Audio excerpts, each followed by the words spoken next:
Good morning, everybody, from a beautiful, if windy day here in Central Portugal.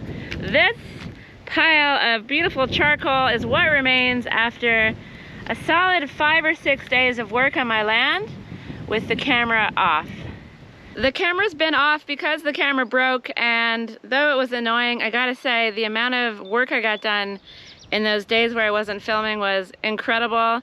This bottom terrace has been totally transformed. I'm gonna take you on a walk around down here and across the whole land to show you what I've been up to, because I really am quite relieved with the time that I spent on doing this all. So even though I've been quite overwhelmed with all the work that I've had to do on the land and in the garden, I've gone and bought more land. Last week I signed for another piece of land, and I might be bonkers for doing that, but I feel like it's gonna be an amazing fit for what I've got going on here, and I'm gonna take you on a tour and give you the whole story, and also look inside the covered well that I haven't actually looked in yet at the end of the video. So stick around for that, because I'm really excited to show you guys. Even though it could cause further overwhelm, I feel like I'm gonna have it under control.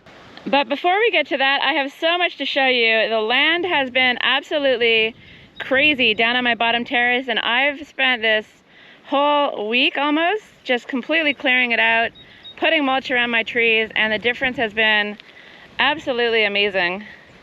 But first, let's go on a little walk. You can see the land is so much clearer than it was before. I still have the craziness at the back of the land, but that's okay. And let's start with Peter Pecan. I've basically mulched all of my trees and weeded them so that now there is some olive branches over top some comfrey, and all the trees are looking much happier. It was loads of work.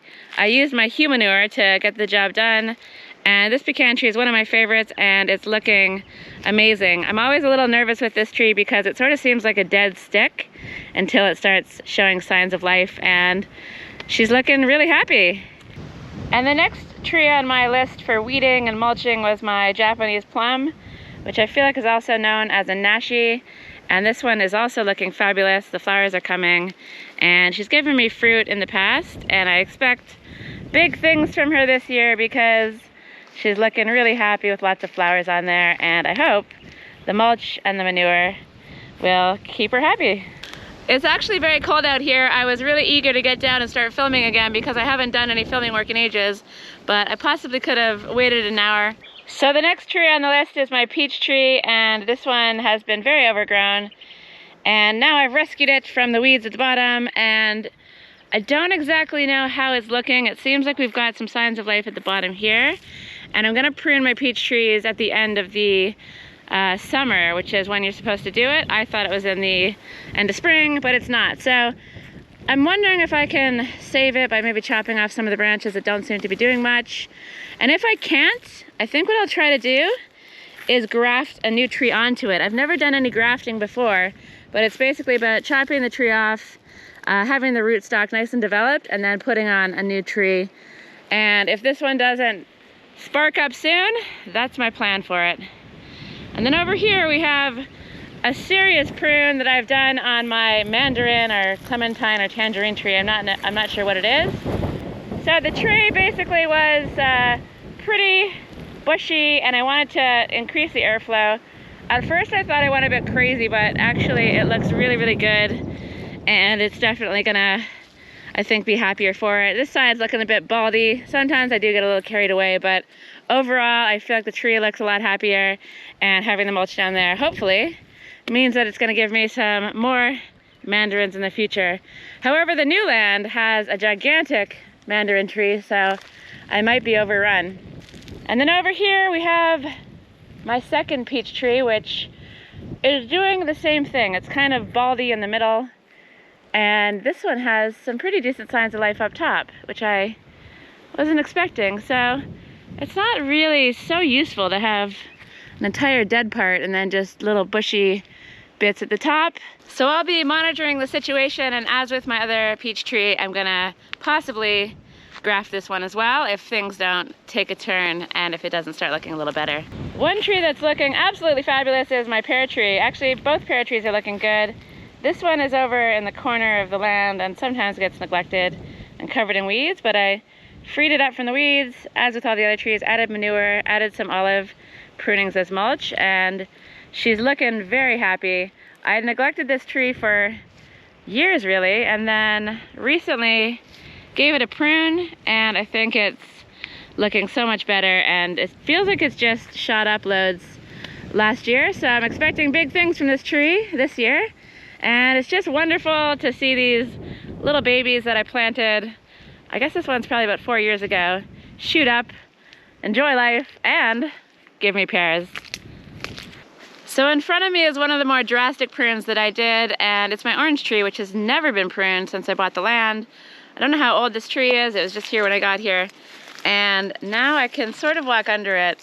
So what was once a very bushy, overgrown, crowded orange tree is now liberated from all the weeds at the bottom, and I've taken off a lot of the branches at the bottom of the tree as well. I know loads of people have said to me, keep the trees small so you can pick the fruit. I do agree. There's many places where I have small trees, but with the cherry tree in the garden and with this tree down here, I'd rather be able to walk around, go underneath it, and it's not that big of a deal for me to get the ladder out and grab an orange if I need to reach something at the top. So I've made a call, and I've decided to go with a taller tree, and I feel like it looks really good. And then over here is my orange tree that definitely looks a lot less healthy. This one was completely overrun with all of the brambles. There's mint in there. There's cleavers, which I'm gonna pick later and make some delicious cleaver water. Well, I don't know if it's delicious, but it's definitely healthy. And this tree, well, I didn't have a lot of hope for her, but I am seeing new signs of life.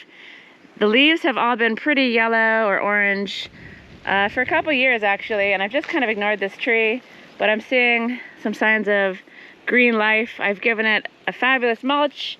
There's human manure under there, compost, and I've given it a nice drink as well, and she seems to be perking up.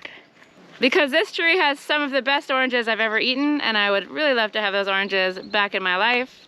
And before we continue on with the rest of the tree tour, let's take a look back here at the danger zone, the unexplored area of my land that's overgrown and slightly terrifying.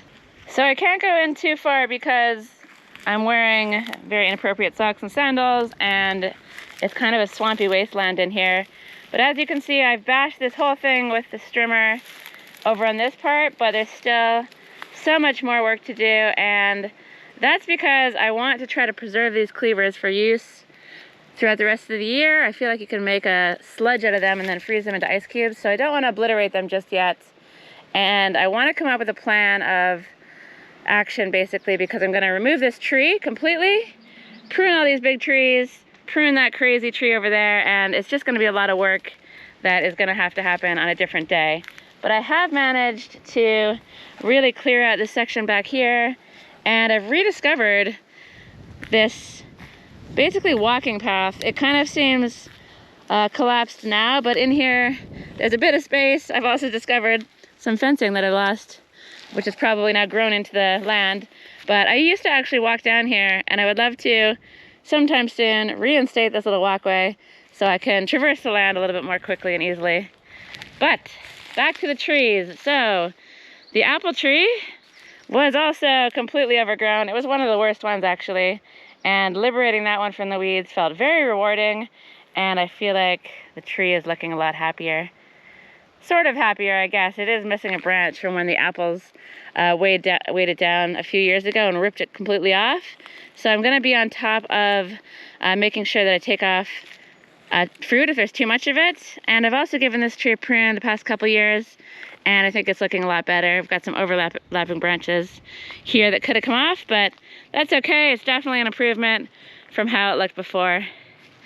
And then over here we have my favorite tree, one of my favorite trees, which is my lime tree. And I've basically done the same thing.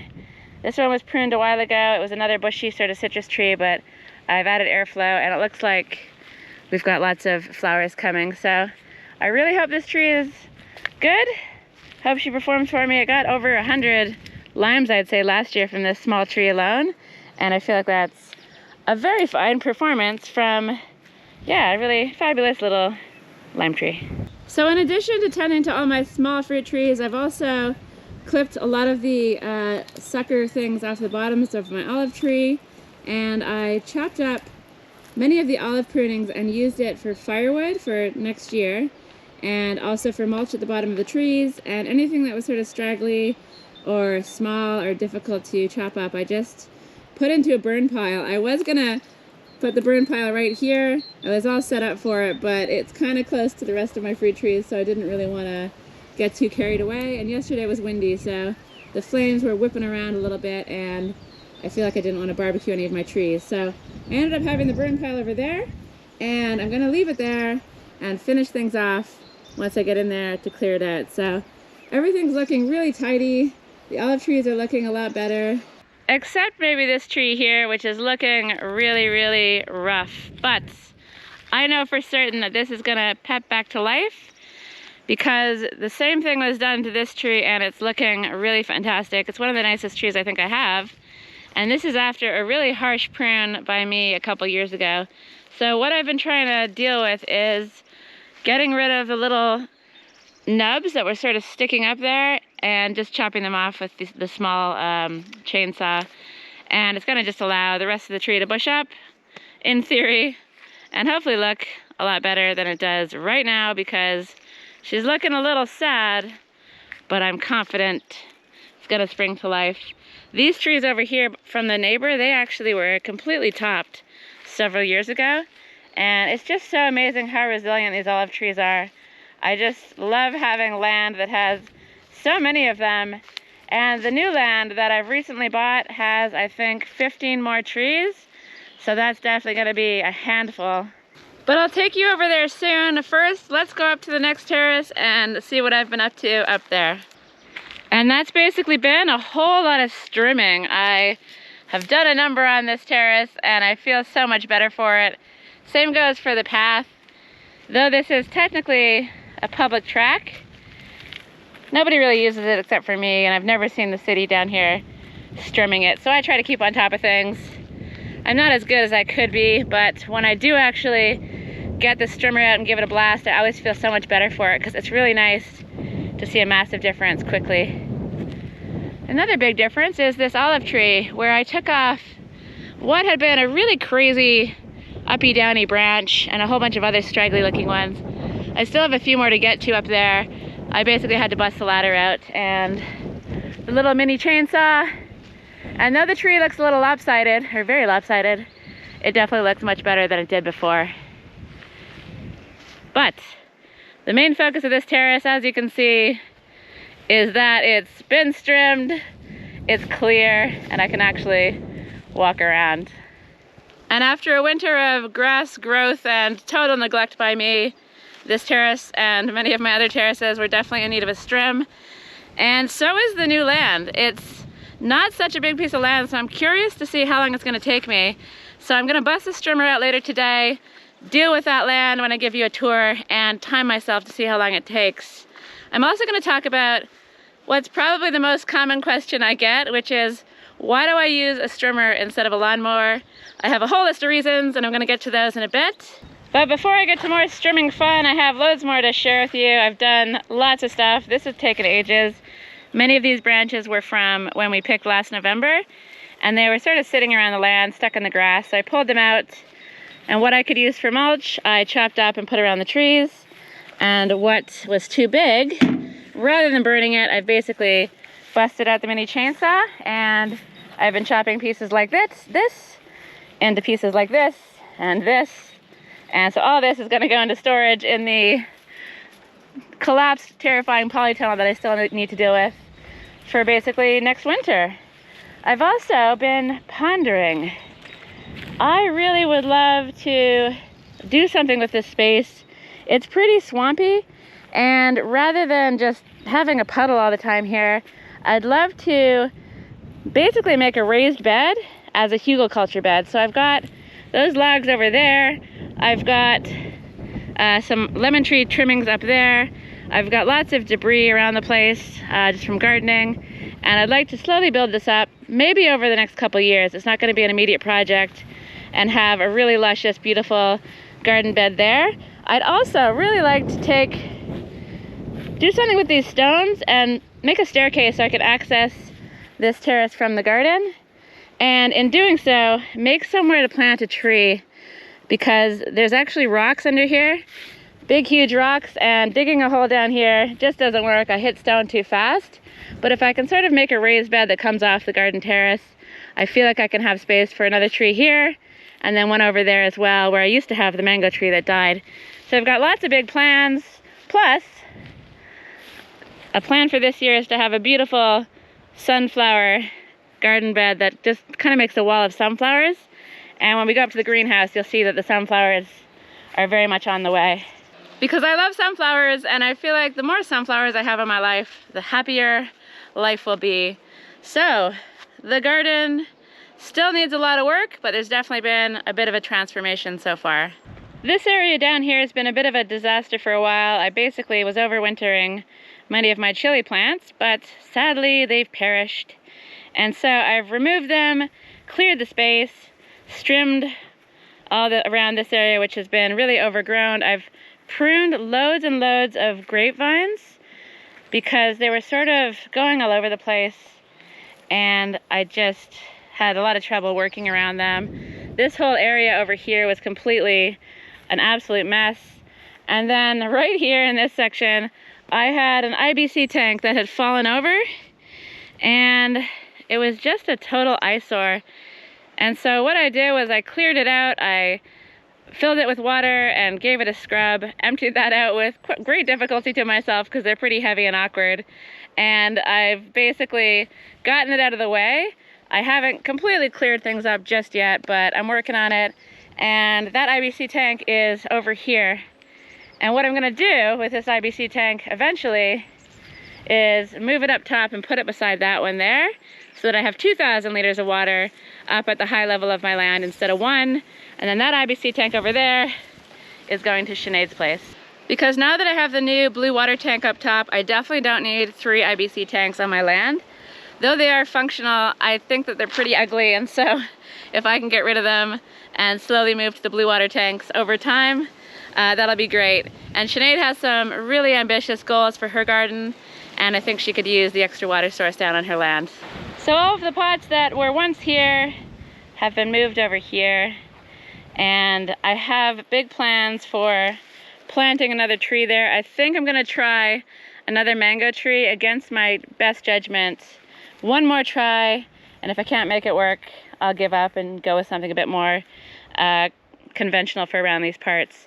So I definitely want to get rid of these raspberry things out of the pots. I just need to find a spot for them. And here we have some oregano and lemongrass that was given to me by some friends. And this one is still green, so I'm hoping that jalapeno springs back to life. Maybe that one, but all the other ones are really, really dry and crusty, and I don't think they have much hope. So my plan for over here is to do a raised garden beds. I've got some posts over there, and Sinead has some pine down at her place, and I'm basically gonna make a square, and I'm gonna plant sweet corn in there, and I'm really looking forward to growing that. I've grown it one time before in the past, and I just love how it looks when it grows, and I love sweet corn as well. So the rest of the garden hasn't really been touched much besides a bit of weeding. This is gonna take a few more days of work, and I'll come back to this another day. Okay, so onward and upward. Let's go check out what's happening in the greenhouse.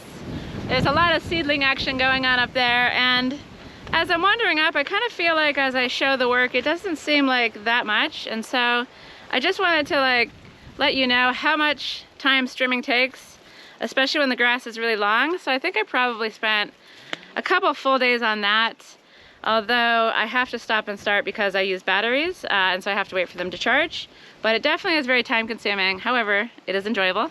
And then chopping up all of the mulch for the bottoms of my trees took a lot of time. Moving wheelbarrows of the human manure and compost around, and chopping the pieces of larger olive into firewood also takes a lot of time. So these are just really repetitive tasks that are kind of boring to show anyway, and so I was very happy to just put my head down, put some music on, and just power through these tedious jobs that I actually really enjoy, but don't really make for good footage. So in a way, though it's annoying that I had to get a new camera, though I did get a pretty good deal on a refurbished one, it was nice to have the time away from filming to just really get stuck in, and I feel so much better for it and feel like I'm finally getting on top of things. And rather than just feeling overwhelmed by the land in general, now I just feel overwhelmed on a project by project basis. I know the things that I want to do, and I have a pretty good lineup for what's going to happen in the spring and the summer. And one of those things is going to be this terrace. Actually, maybe this terrace isn't for this year, but I definitely do want to try to get the banana in the ground and this lime tree. And I'd really love to make little garden beds down on this terrace to put those in there. So that's another project for the future. But the first thing is going to be the garden, because I have seedlings on the way and they're going to need a nice little home to go to. And tied into all of that garden work will be watering. And having 2,000 liters up here is really going to make a big difference for how I plan the watering. Is this going to be the year that I have irrigation for the first time ever? Who knows, but this water tank here is going to go on blocks here. I spent a lot of time moving these around from down there to up here. I'm going to continue pumping into this one tank, but I'll connect them at the bottom. And so in theory, they'll be at around the same level.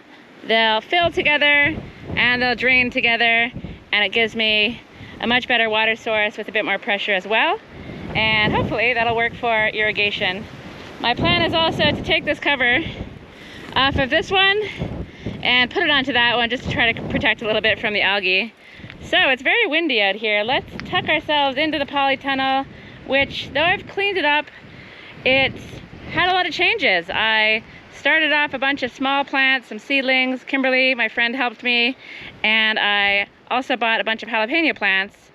And now everything is looking really good. We've had a lot of developments in the world of the polytunnel, including the repotting of all the jalapeno plants. I was really hoping to buy more of these, but the shop that I bought them from no longer has them for sale, so that's kind of disappointing. So I've started some more seeds for the jalapenos as well. I've also got sweet corn in here, and I don't know if that's the first sign of life from the sweet corn or if it's just a weed. I've got dill, even though it's late in the season for that. I've got more sweet corn over there, and then some more sunflowers for my massive sunflower operation that I'm hoping to have this year. I've also started a bunch of other seeds, so even though I said I wasn't going to go big on the seeds this year, I was going to get seedlings, I've kind of gone against my wishes for some reason. It's just so hard not to get excited about this time of year, and I just can't help myself. So I've also tucked away some of the firewood. It seems like the weather is getting really good now, so probably won't need too many more fires going into the future. The spaghetti is going to go onto the door to keep the bugs out, and I'm going to give another one to a friend. And though the tools haven't been super tidied up, they've definitely been tidied a little bit, so I feel a bit more organized. No one knows what's going on down there, but the upper shelves are definitely a lot better. And then the most exciting part is over here, where I've got loads of seedlings. Kimberly helped me put those in the last video, and we had a laugh doing it, so you can check that out if you want to see the process. But we've got lots of signs of life from the sunflowers, and that is wonderful. Not so much life from the other things. This is also a tray of sweet corn, and these ones I planted more recently. Kimberly also helped with the flowers, and yeah, it's just been quite the operation to get things going. But besides the sunflowers and the cucumbers, doesn't seem like a lot is happening. One thing that's cool is how many sunflowers I actually planted in here. So the seeds are quite close together, and it looks like all of the sunflowers together are just pushing the soil up as one. So I don't know if that's a good thing. I might have to come in here and break it all up, or maybe I'll just leave it alone and see what happens. So the polytunnel, much tidier, much more productive, and very exciting things are happening in there, which makes me very happy to see. Okay, so I've been holding out on you guys for a little bit too long, I think, and it's finally time to show you this land that I bought. I signed for it last Friday, and it's right here. It's a piece of land that only really makes sense for me to buy. It starts just right up at the pointy part there, right beyond the olive tree, goes down in a narrow triangle. It doesn't include that house there, but it stops just after that tree there, then this terrace, then that terrace, then another terrace, and it's 467 square meters. And I'm gonna give you the full story of the land, some more details, some plans, but I think I'm gonna get the strimmer on, do some work, see how long it takes me to clear the land, and give you guys a little overview while I strim. Okay, I'm ready to go. But first, before we start, look at these beautiful irises. I love these things. They just popped up. They've been here all along. I didn't plant them and I give them no love and attention, but they're thriving. Okay, so it's about 10 past 2 and I suspect this is gonna take around an hour and a half, and I'm really hoping I can get it done with the 8 batteries that I have charged. And while I'm wandering down there, I thought this might be a good opportunity to answer that very common question I get of why I prefer strimming over a lawnmower. And yeah, lawnmowers, you can see the terrain it's terraced, so I guess I could push them around on the flat parts of the land, but I just don't love it.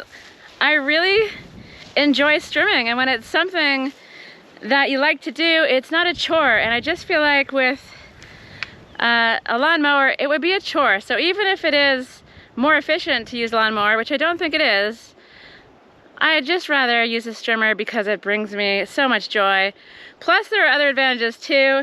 A strimmer allows you to wave it around in the air when you want to attack the stuff on the sides of the terrace walls.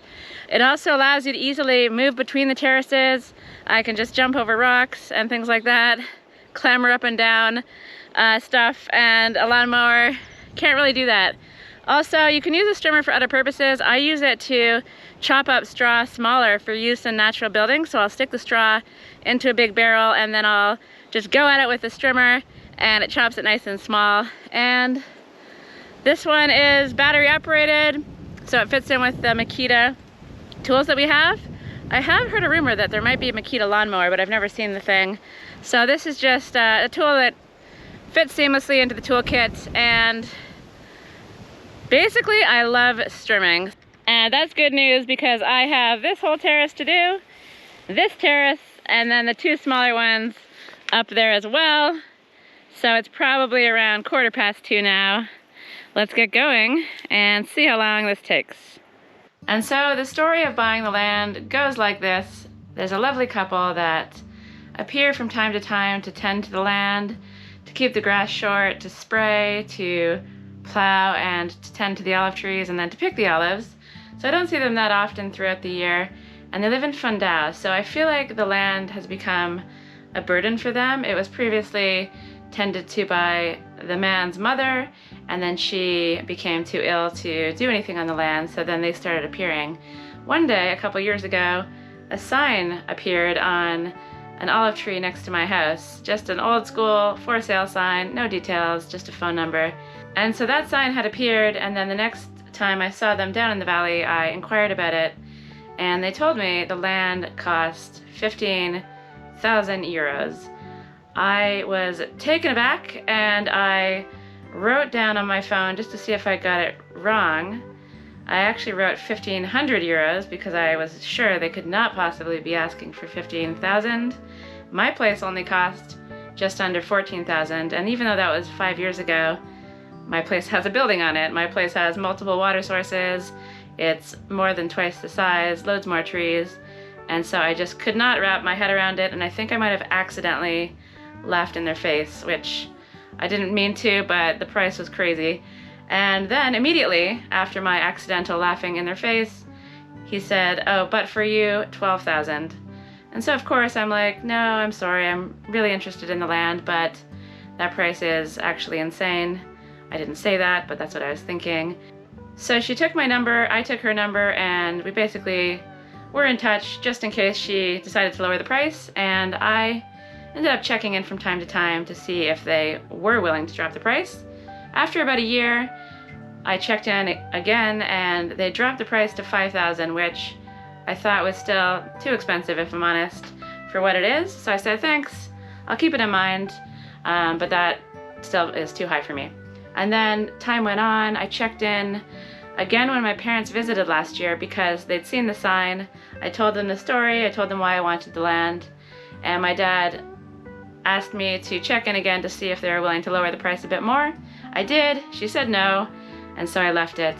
And then recently, I decided to try again, and they said that they were gonna sell it for $4,000 at the very lowest, and I came back with $3,000, and we settled on $3,500. So from $15,000 down to $3,500 is a pretty insane jump. I don't know what they were thinking asking that price, but it's a really good reminder to shop around, ask for discounts, ask around to locals and people that live locally if you're somebody that's willing or that's looking to buy a piece of land, because oftentimes it's the land that's advertised online that's the super expensive stuff, and when you go directly to the local people selling, it's much, much cheaper. But in this case, it was sort of all spun around. So who knows what they were thinking, but we got to what I think is a reasonable price in the end. And I was very lucky that my parents saw that this land made a lot of sense for me to have. I definitely couldn't have afforded it on my own, and so they helped me out, and I'm really thankful and grateful to them for that. So thanks, Mom and Dad.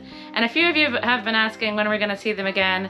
They're actually not visiting this year, unfortunately, but I will see them when I go for a trip in June to Scotland. So you'll see their friendly faces then, and then they'll be returning next year, hopefully back to Portugal. So thanks again, Mom and Dad, and that is the story of the land, how it came to be. And I'm just going to finish up the strimming, and then I'll take you on a little tour around it and chat more about it once I'm done that. Okay, so this is me at the edge of the land. What's really cool is this piece of land right next door is owned by a friend of mine. So I'm surrounded by buddies, which is amazing, and I might have some exciting news in my next video about another friend joining the outskirts of the valley. So I don't want to jinx it just yet until everything's signed for, but I've got some hopefully really fun news for you guys very soon. And so I've got a lot of strimming still to do. So I'm going to crack on with things with the camera away, but before I do that, let me show you something. One of the reasons that I really wanted to buy this land, among others, I'll give you the other reasons once I take you on a little tour post-strimming, is to improve the soil and just be a good steward of the land. You can see this soil is really rocky and dry, doesn't have a lot of organic matter, it's not really growing much. Some clover, which is a good sign, but it's very wispy, few and far between, and that's because sometimes they spray the land and sometimes they plow it, but either way, those aren't really so good for the soil. So protecting the soil, improving the soil over time, and being a good steward of the land is one reason why I wanted to take over this piece of land. Nobody really wants to be next to somebody who's spraying chemicals, and yeah, it's just good to have the land and to be able to treat it in a way that I want to treat it. So here we are. I've still got a lot of work ahead of me, and I still haven't looked in the mysterious well over there, so we'll do that later too. But in the meantime, I've got to put the camera away and get on with things because the day is getting shorter and shorter, and I've still got a lot to do. Okay, I've used 6 batteries so far. These are the last 2 I have ready to go. It seems like batteries will be the limiting factor in actually getting stuff done because things are pretty quick. This is what's been done so far on the bottom terrace, and this grass up here has been a little bit thicker and harder to get through. So this has been maybe about an hour and 15 minutes, and I've had to obviously go up and get the batteries, and I've done some filming as well. So I'm gonna see if these last 2 batteries are gonna get me to the well, and then I'm gonna call it quits on strimming for the day, and we're gonna peek inside to see what's in there.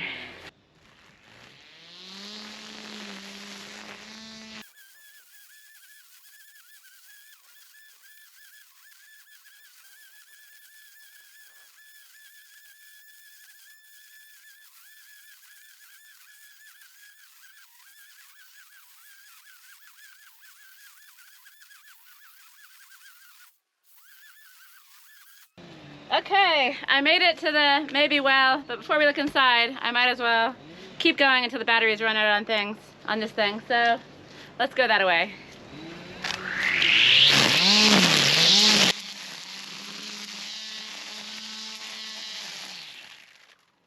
Another reason I love this strimmer is that when the grass is crazy long like this, you can wave it around in the air and take the tops off. And you can also sort of obliterate the grass when it's on the ground and get it into small pieces, so perhaps it'll decompose more quickly into the soil. Anyway, it seems a lot more versatile to me than a boring old lawnmower.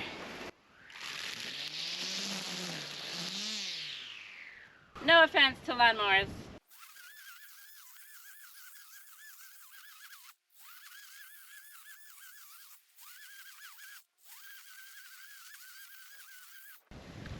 One disadvantage to my beloved strimmer is that as the batteries deplete, there's less power, and so when it encounters this longer grass, it turns itself off from time to time, which is annoying, but it's another reason to try to focus on keeping the grass a little shorter and staying on top of the strimming, which is of course famous last words. It's always my intention, very rarely the reality.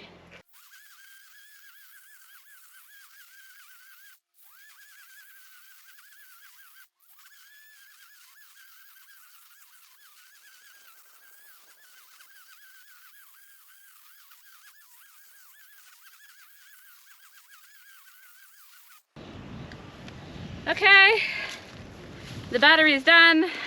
Let's see what lurks within the maybe well. So you might think it's quite odd to buy a piece of land without having checked the actual water source, but I have so much water. Oh, it's a pomegranate tree. How about that? And it's got this beautiful mandarin tree or tangerine or whatever it is. I really don't know how to tell the difference, so I'm open to any clues if anyone knows what they are. But yeah, water wasn't my motivation for buying this place. My main motivation was just having the land and not having someone else buy it. It's so close, it's right on top of my place practically, and I think this is a two-handed operation. Okay, so as it turns out, just pulling this thing off is a lot easier than trying to unwind the thing, so I'll figure out this method later on, but for the moment, I really want to see what's inside. However, before I do, one of the reasons I wanted to buy the land was so that nobody else would buy it. The neighbors the neighbors that sold it to me, really nice people, but when it went up for sale, I sort of panicked because you never really know who's going to move in.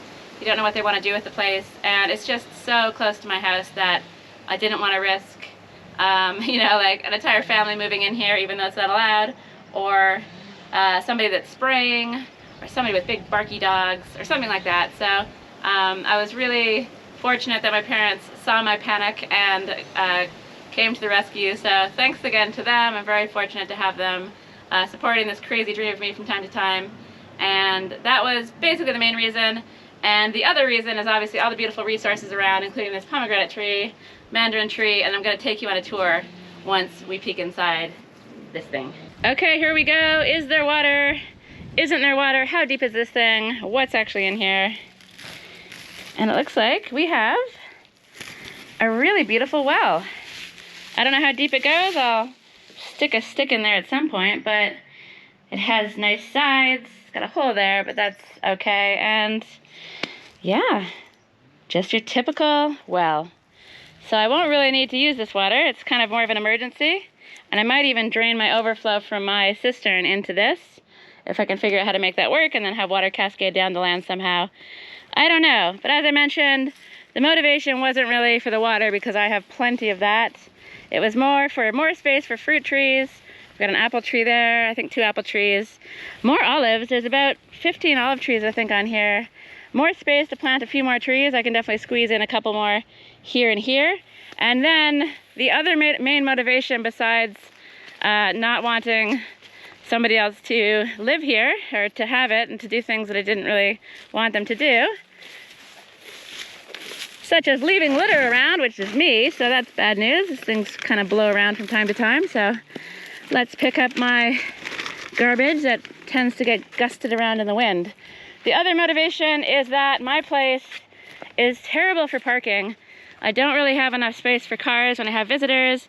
It's awkward getting my car in and out, and it's really difficult also when I have deliveries. So my intention is to eventually fence off this part of my land, possibly with a little pull-in for my car, or a car, and make this whole space a beautiful garden of cactuses, succulents, herbs, medicinal plants, and lots of cool features, pergola maybe, and have the parking over on this side. I don't know how I'm gonna do it yet.